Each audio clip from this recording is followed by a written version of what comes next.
Said if you can't win, wreck someone who can. Exactly. And I knew I wasn't winning that. Why do people not get out of the fast lane? Every time I see that picture of you riding around with that big ass fro you're wearing, I still get pissed. It was that night I said preparate, but I didn't say what I wasn't supposed to say, and that's A1. Hey everybody, welcome to another episode of Real Talk 447. I'm Jeff Emig. This is Ricky Carmichael, 5-time Monster Energy Supercross champion. Hey, we've got two sponsors that back us. Fantastic. I want you guys to check them out. Fox Racing. So go on there for all of your moto and off-road apparel and safety equipment needs. And of course, ODI grips and handlebars. I make the Emig Pro V2 lock-on grip. Ricky does the RC4 bend of the podium and podium flight handlebars. So if you get a chance, check out foxracing.com and odigrips.com. Ricky, I have a feeling, since we've gone 2 races now with no show, that you have something that is on your mind that you want to start this show with. Yeah, it's that blue flag. It's the blue flag. That seems to be the tail of the tape this season. And yet again, it has reared its ugly face. And it has changed the outcome of the main event. Not this time for the win, but some guys that are in the points hunt for the championship. Well, not just the main event, but the championship, the points. Yeah, dude, I honestly, I don't get it. I don't understand it. I don't know why people aren't more aware. Something needs to happen. I mean, okay, so of course, if you've been living under a rock for the last couple of weeks, a few weeks back, Dean Rilson slowed up the leaders a little bit. Most people feel that it affected the outcome of the race between Roczen was leading and Cooper Webb was second. Affected the outcome of the win there. And then this past race, which would be Indy 3, correct? With just a few laps left to go, Vince Friese is getting lapped by Justin Barcia, who was running third. Wait, who was second? Cooper Webb was second. Webb, yeah. So it was Barcia and Tomac were locked into a decent battle. Barcia had solidified, really had third in the bag. And as he's lapping Vince Friese, he got Friese and got into the side, the back. So if you know, since we have the footage, we'll run this and I'm sure you've seen it a bunch of times. So as they come through across the start straight and there was a double into a triple, Vince Friese stays in what would be like the racing line while Barcia was on his outside, his left. What did you see? I saw the exact same thing. I believe everyone else saw, especially you, Jeff. Listen, where he should have pulled over is that little short chute right past the mechanics area. Let those two guys go by. Those guys are in the championship. I don't believe that Friese was racing for position. I think it was Adam Entignap in front of him. I need to go back and look at the tape. That'll be on my things to do today. But I don't think it was for position. And if it was, then you know what? Hey, it sucks. But he should have moved over there. It was a perfect position. He should have given way, should have moved to the inside and let those two guys get by. He already got ran into at Indy 2 by Kenny. Yeah. He was taking up the main line pretty much. And he turned down, boom, and Kenny was right there. So he could have taken Kenny out while Kenny was late in the race. Yeah, I just watched that. I just went back and watched that. And so at Indy 2, which would be round 5, right? They come over the wall jump. Roczen's got a lead. The main line was kind of inside. You go through the middle of a 180, and Friese goes way wide and then cuts down across the main line, and Ken runs into him. Luckily, you know, neither one of them went down. But I remember thinking, what the hell? How could you not have the awareness and be going, okay, the blue flags are out, the leader's coming by, and then go through a 180 and just blindly make a left 180, not even using your peripheral vision off the left side, or listening that there's a bike there, or the crowd, or any of these things that are supposed to happen to bring your awareness up that the leader's coming by, and you turn down and run right into it. So I did watch Vince Freeze's comments, and he basically felt that there was no fault on his part, that it was just kind of a racing thing. He didn't know that he was there, this or that. You know, Dean Wilson had some similar comments as two totally separate situations. But if their awareness is that low, then should they be allowed to race? Or should there be, like, so there's that. Then if these riders are not seeing or aware of the blue flags and there's repercussions because of it, should they be fined?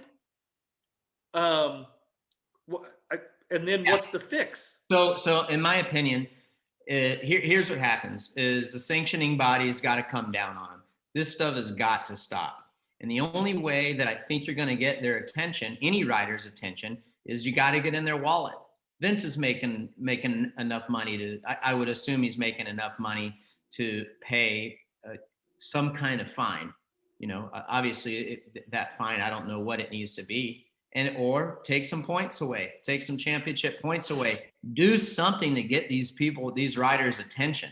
So they think next time they're in that position, the hope is to think, well, I got in trouble last time that I was in this position, whether it's a fine, whether it's championship points implications, that I'm going to be more aware and I'm going to get out of the way. So something has to be done. There's no doubt about it. And now, not only did it change the outcome of the race, not for the win, but for podium position and championship points. Now people are almost getting hurt. It's for safety on the track, and everyone. I mean, Vince could have easily gotten hurt had he fell down, and when Justin ran into him, he could have fell down and hurt himself. I mean, because they were going to slap right into the face of the triple. So, I mean, dude, there's a litany of issues that are wrong with that, and I personally feel that, you know, get in their wallet a little bit. If you're in, you get in their wallet and take points away. That's what I think happened. That's what I think needs to happen to get their attention. I mean, what do you think? What do you think should be the ramifications for it? Well, the first thing is, I think in both of their situations right now, I don't think that points make that big a difference. They're not getting championship bonuses or race finish bonuses in the positions that they're running. Okay. Yeah. So it has to be monetary. And it sucks, but I would ask both of those riders and any other rider that ends up in this blue flag situation and they're the one getting lapped, is to put yourself in the position of the leader.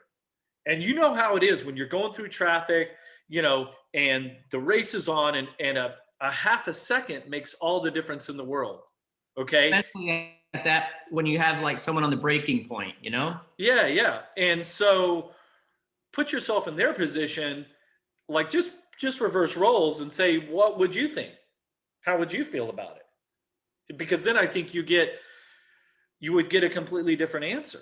Well, you would hope. I mean, but it's like, how does it keep happening year after year? Is it just the nature of the beast? I mean, is it, but I mean, and you know, I hate to make this out like I'm picking on Vince. Vince is a cool guy, like the guy a lot, you know, he's had a great career.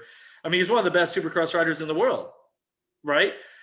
But in this situation, it's like, why is this rider end up in so many of these altercations? Why is it, there's a correlation there that this isn't the first time. And so what's going on in his head that, and like I said, maybe, I mean, if the situation is, I didn't know he was there. I didn't see the blue flags. All of these reasons why, then maybe the rider's not qualified to be on the track. If that's the case. But I don't think that's the case. No, not for Vince, it's not. But I mean, just out of race etiquette for other people, dude, get out of the way. Think, you knew you were getting lapped, and now, I mean, yeah, you said you were holding your line, but dude, you're not racing for a position that's in front of you. Give way. You had a perfect opportunity to move out of the way. So moving forward, I think there needs to be, monetary implications that, it sucks, but you got to get these people's attention, because now we've got into a safety issue now that they've taken Barsha down and Eli Tomac. Then that's first and foremost the most important thing. Yeah. It's you can see this season that lappers are certainly playing a big role now 2 outcomes of a race finish. Yeah.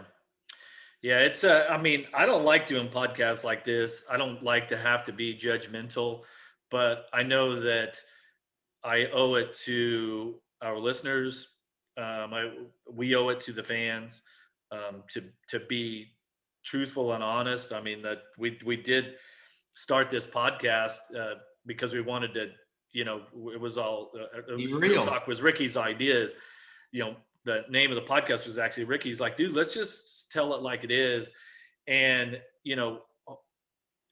sometimes you just, these 2 individuals that we talked about are guys that we really like, good dudes and stuff, but in this situation we have to be judgmental.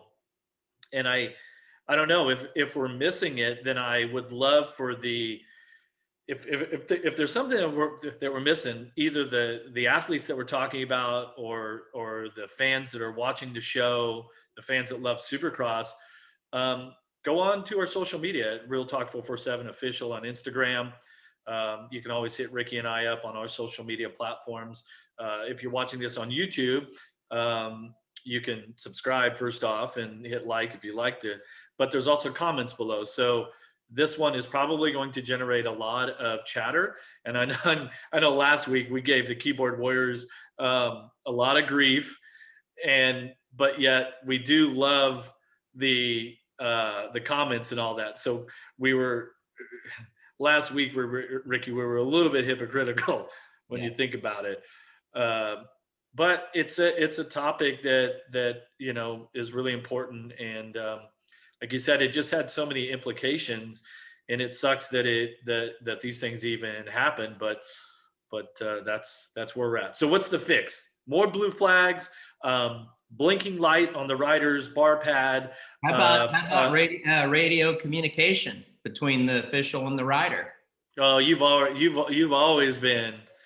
I saw that on one of the somebody's posts. Is like, this is why we need. Supposed to drink it this way here. This is why we need radio communication between the rider and the officials. And listen, everybody knows. I think it would be great from a safety standpoint. I think that you could get the mechanics off of the track and out of harm's way. If the mechanics it just can only be one way, from the mechanic to the rider, and then from the official to the rider. You can do that. I'm old school. I don't really prefer the 4-strokes either. I like mixing gas and hauling ass. I would be in favor of, at the Monster Energy Cup, which is a test ground for all kinds of stuff, no points, single race.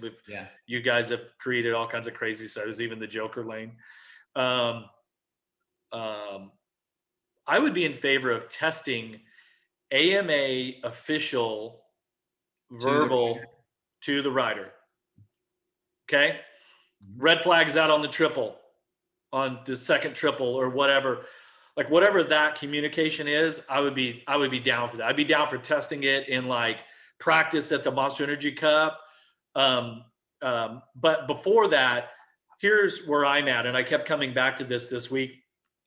dude, they got to have like a writers meeting, like a legit writers meeting, like not at writers meeting on Saturday morning, but there needs to be a meeting like Friday someplace in a conference room or, wherever, and sit down and go over like, especially this situation, maybe even the flags too. And the AMA should make this mandatory. Maybe this is something that can the promoter and the sanctioning body can get together with, and then maybe at the Monster Energy Cup would be a good place. Hey, mandatory riders meeting on Friday before Monster Energy Cup. At because that, like the press conference in those rooms, there's plenty of room to do that. Mm-hmm. So we're gonna implement these things, or let's go over this. But certainly something needs to be done.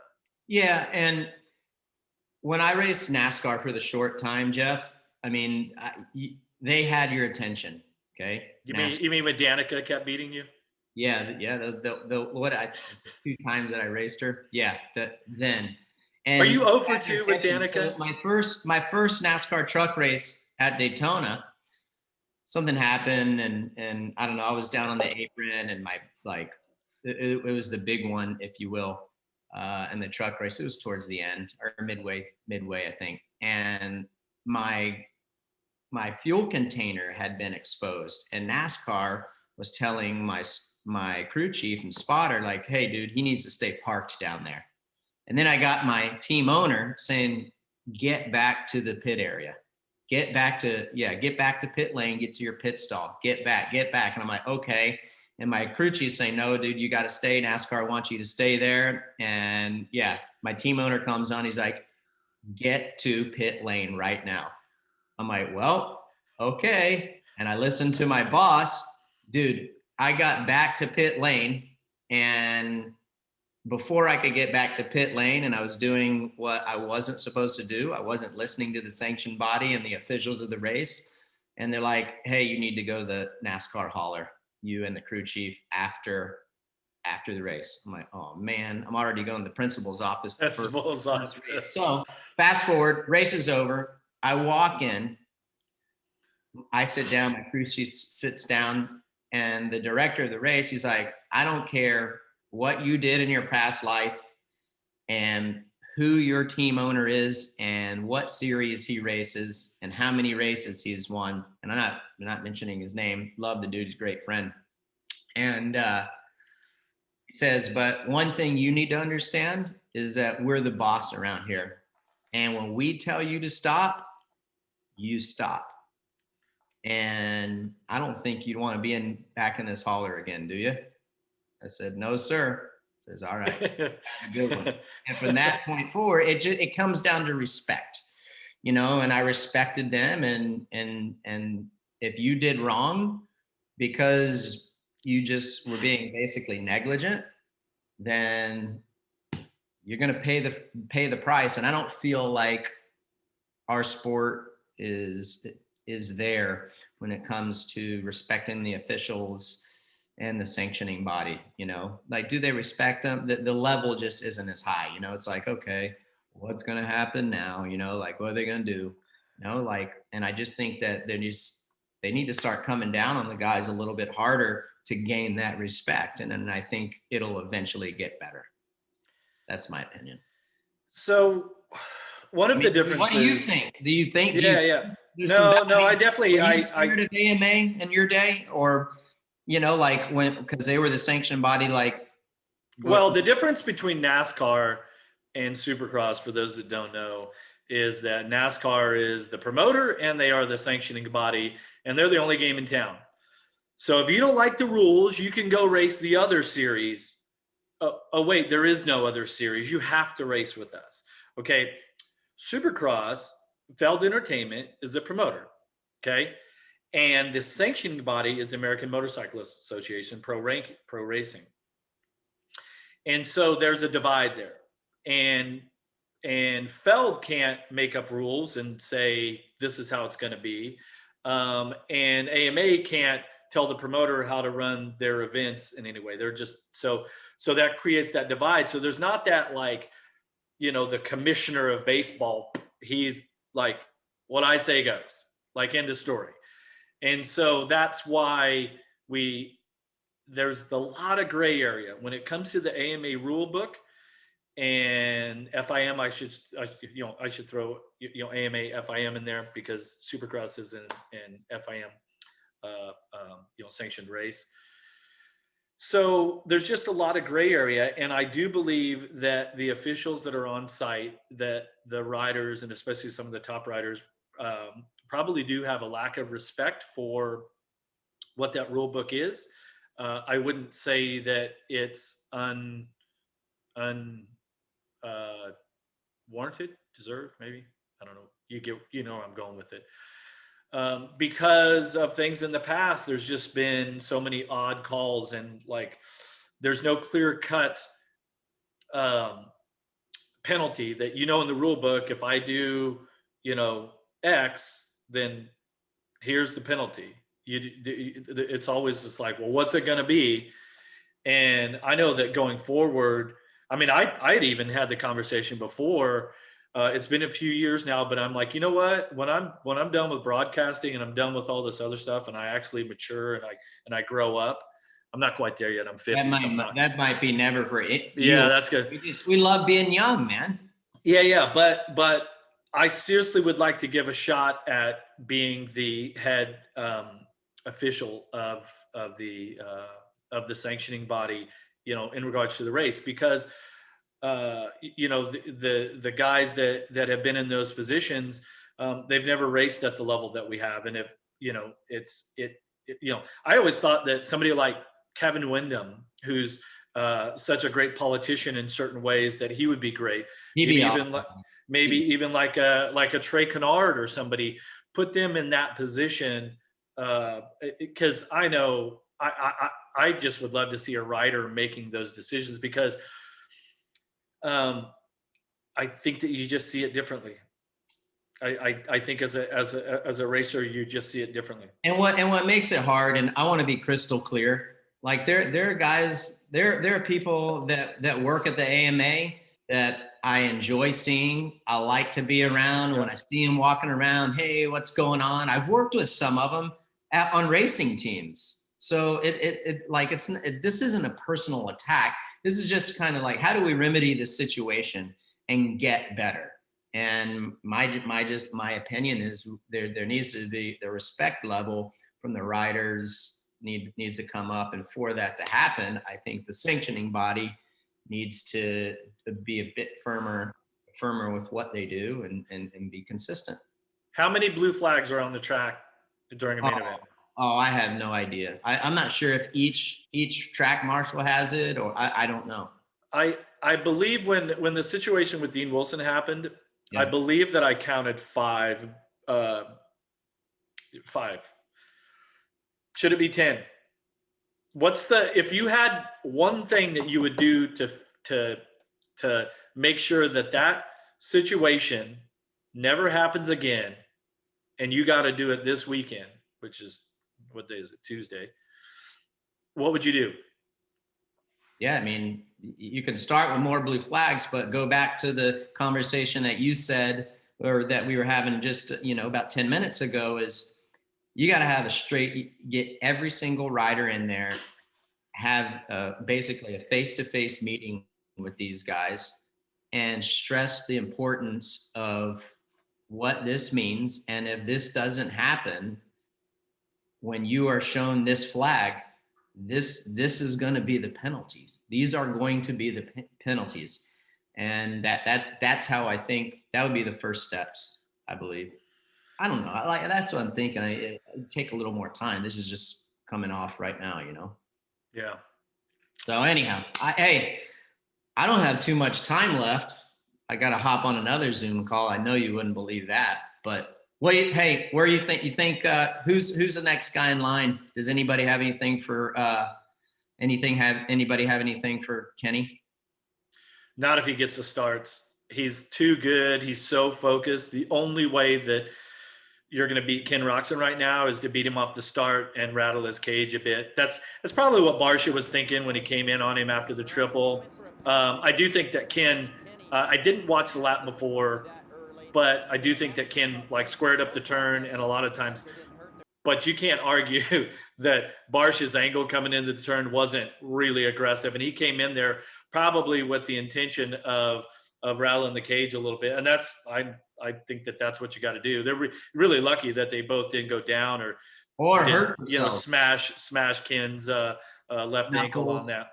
Yeah, that's like it didn't mess up his cases on his bike or smash his knuckles for both of them. Yeah, I don't know. Like looking back at that, we replayed it a couple times after the race, and I'm like, I don't know that Barcia was anticipating Ken to turn out so early. But look at the line that he drew. It was like, I'm glad they didn't get hurt though. You know what I mean? That would have sucked. But yeah, I don't. Yeah, they're gonna have to beat him off the start. I do. Well, Barcia had it there for a sec, but I do think that Ken's riding with a confidence and a focus that I've never seen him before, that I've never seen him ride with before.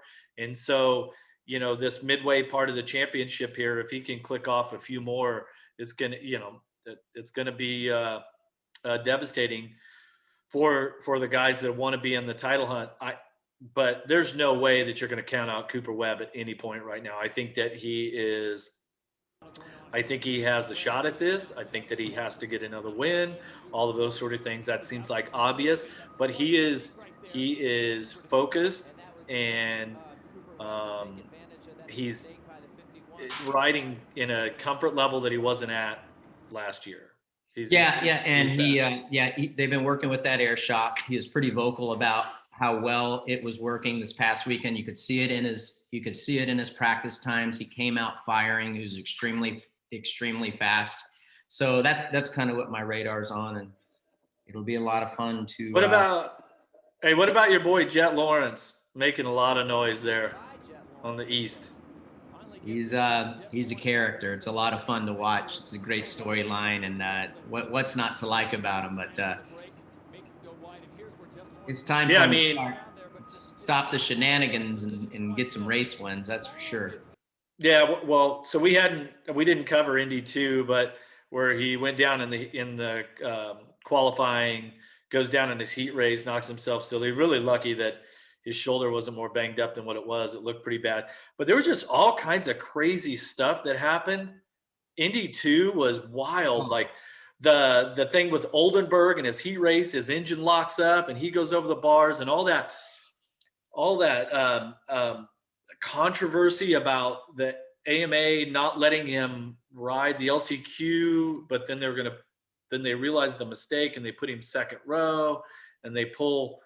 So then Lawrence decides once he lines up, he's not going to ride the main. So instead of giving the spot to whoever qualified fifth in the LCQ, which was, remind me. Anyway, he should have got the spot, and Oldenburg still, if they were going to put him in, I think it was Piazza, I think.